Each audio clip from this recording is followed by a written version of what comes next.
अस्सलाम वालेकुम। Second year हम चैप्टर नंबर 20 का टॉपिक पढ़ रहे हैं, DNA as a hereditary material.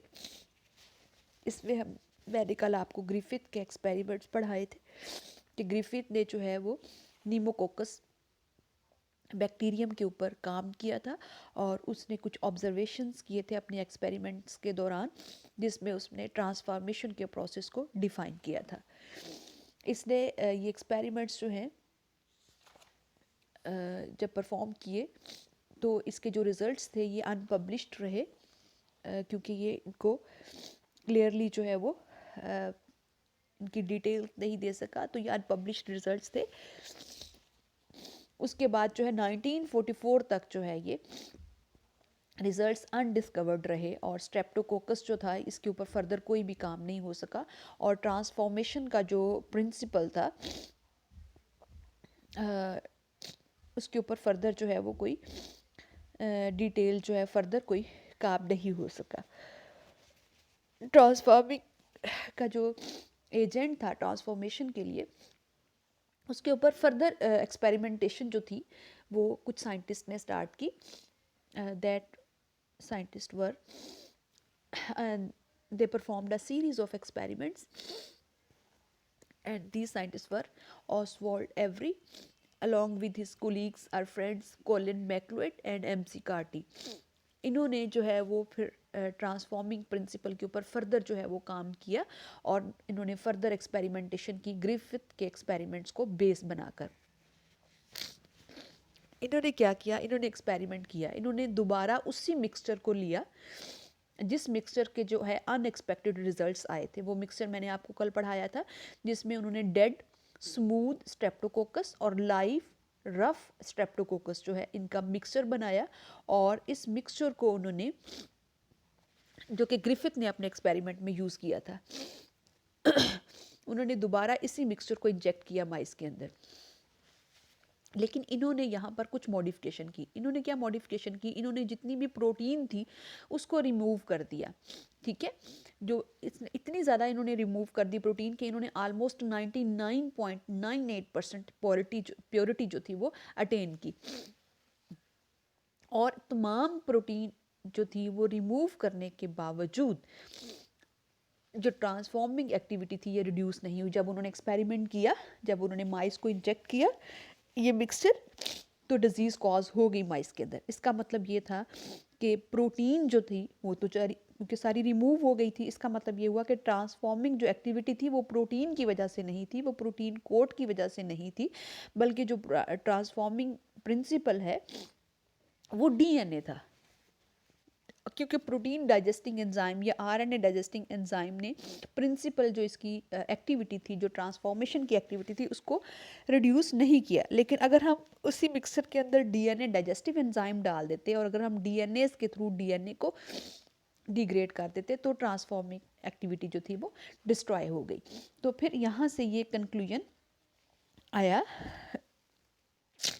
कि जो ट्रांसफॉर्मेशन की एक्टिविटी है, जो ट्रांसफॉर्मिंग का एजेंट है, वो प्रोटीन नहीं है बल्कि डीएनए है। और फर्दर जो थी एविडेंस, वो एवरी के जो कंक्लूजन्स थे इसकी एविडेंस फर्दर जो थी वो 1952 में हार्शी एंड चेस के एक्सपेरिमेंट से प्रूव हुई। हार्शी एंड चेस ने फर्दर कंक्लूड किया कि डीएनए जो है वो जेनेटिक मटेरियल है, प्रोटीन जो है वो जेनेटिक मटेरियल नहीं है। 8 साल बाद 1944 में एवरी ने एक्सपेरिमेंट्स किए थे और इसके एवरी के एक्सपेरिमेंट के 8 साल बाद यानी 1952 में हार्शी और चेज ने जो है वो इसके ऊपर फर्दर एक्सपेरिमेंटेशन की और उन्होंने कंक्लूड किया कि जो डीएनए है that is the genetic material, not the protein. अब हम हार्शी और चेस का एक्सपेरिमेंट जो है वो उसको पढ़ेंगे कि उन्होंने किस तरह एक्सपेरिमेंट किया था। हार्शी और चेस ने जो है वो बैक्टीरियोफेजेस के ऊपर एक्सपेरिमेंट किया। बैक्टीरियोफेजेस क्या हैं? फेज की जो टर्म है ये वायरस के लिए इस्तेमाल होती है, और बैक्टीरियोफेजेस जो हैं ये ऐसे वायरसेस हैं जो बैक्टीरियल सेल को as a host cell infect करते हैं। इनकी बहुत सारी टाइप्स हैं इन बैक्टीरियोफेजेस की, T2 है, T4 है। उन्होंने T2 टाइप्स के बैक्टीरियोफेजेस जो थे उन्होंने अपने एक्सपेरिमेंट में इस्तेमाल किया। अब उन्होंने ये एक्सपेरिमेंट कैसे परफॉर्म किया? they labeled the viruses with radioactive isotope P32, and this isotope was incorporated into the DNA of growing phages. In other experiments, viruses were grown on a medium containing S35, ये भी एक sulphur का isotope है, N isotope of sulphur, और ये isotope जो था इसको amino acids of newly synthesised protein code के अंदर इनकॉर्पोरेट किया, यानी जो वायरस का डीएनए था उसको P32 रेडियो आइसोटोप के साथ लेबल कर दिया, और जो वायरस का कोड था, जो प्रोटीन कोड था, उसको सल्फर के रेडियो आइसोटोप S35 के साथ लेबल कर दिया। देखना वो ये चाहते थे कि जब ये वायरस बैक्टीरियल सेल को इन्फेक्ट करेगा तो कौन सी टाइप का जो रेडियो आइसोटोप है उसकी रेडियो एक्टिविटी से फिर हम उसको देख सकते थे कि बेसिकली ट्रांसफॉर्मेशन जो है वो किस वजह से हुई है, प्रोटीन कोड की वजह से हुई है या फिर डीएनए की वजह से हुई है।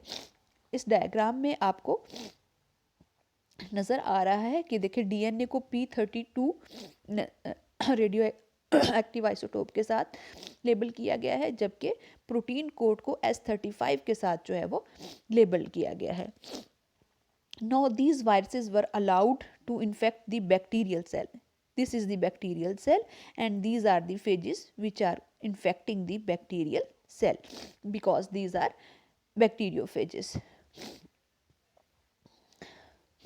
Here you can see bacterial cells are agitated to remove the protein codes.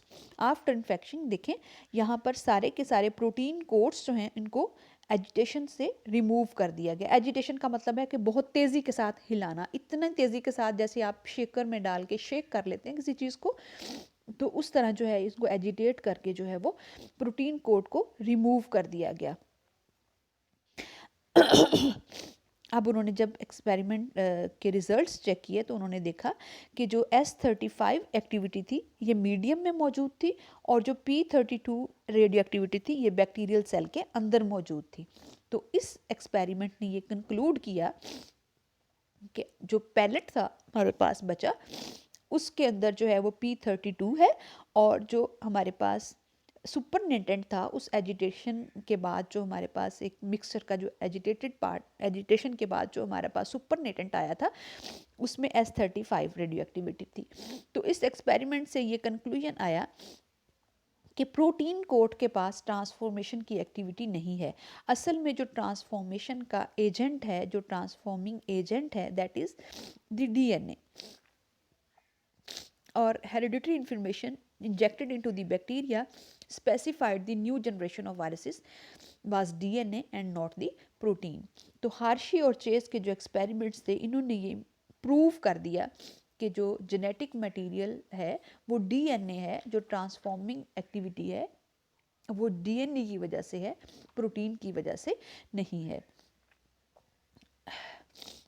हाँ जी, ये भी वही एक्सपेरिमेंट है जो आपकी बुक में दिया गया है, उसी का ये एक जो है वो डायग्राम आपको दिखाया गया, ये वही डायग्राम है। हाँ जी, ये जो डायग्राम है ये आपको ये फुल एक्सपेरिमेंट जो मैंने अभी आपको डिटेल में बताया हार्शी एंड चेस का, उसके सारे स्टेप वाइज जो है वो आपको प्रोसीजर दिखा रहा है। नंबर 1 पे देखें, mix radio active labelled phages with bacteria, the phage infect the bacterial cell. Number 2 पे agitated in a blender to separate the phage outside the bacteria from the bacterial cell and their contents. Then centrifuge and test for radioactivity. And 4th पे measure the radioactivity in the pellet and the liquid. Pellet जो है ये नीचे जो part बैठ जाता है, ये वाला जो है इतना हिस्सा ये पैलेट है और उसके ऊपर ये वाला जो पोर्शन है ये सुपरनेटेंट है।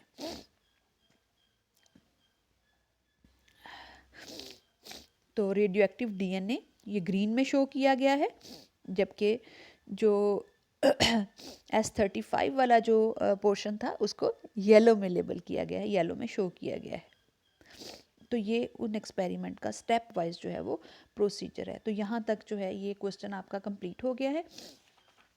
ये टॉपिक मैंने आपको बताया था कि 3 तरीक़ों से आपसे पूछा जा सकता है कि experiment to prove that DNA is genetic material, experiment इसमें आपको ये अलग अलग भी आ सकते हैं, जैसे आपको हार्शी और चेस का एक्सपेरिमेंट अलग से पूछा जा सकता है, एवरी के ऑब्जर्वेशंस आपसे पूछे जा सकते हैं, एवरी एंड मैकलेड के ऑब्जर्वेशंस जो हैं आपसे पूछे जा सकते हैं। ज़्यादा इंपॉर्टेंट इसमें हार्शी एंड चेस का एक्सपेरिमेंट है और ग्रिफिथ के एक्सपेरिमेंट्स हैं। तो ये टॉपिक यहाँ तक जो है वो आपका कंप्लीट हो गया है। कल हम इंशाल्लाह डीएनए की केमिकल नेचर को स्टडी करेंगे।